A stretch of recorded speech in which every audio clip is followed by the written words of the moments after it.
اللهم لا تدع لنا ذنبا إلا غفرته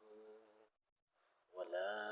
هما إلا فرجته ولا دينا إلا قضيته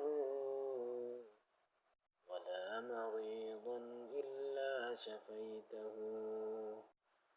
ولا ميتا إلا رحمته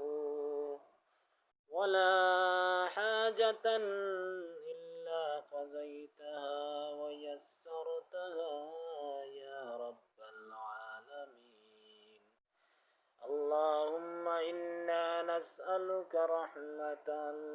لكل ميت وشفاء لكل مريض وتفريحا لكل هم وغفرانا لكل ذنب ورزقا لكل محتاج واستجابة لكل دعاء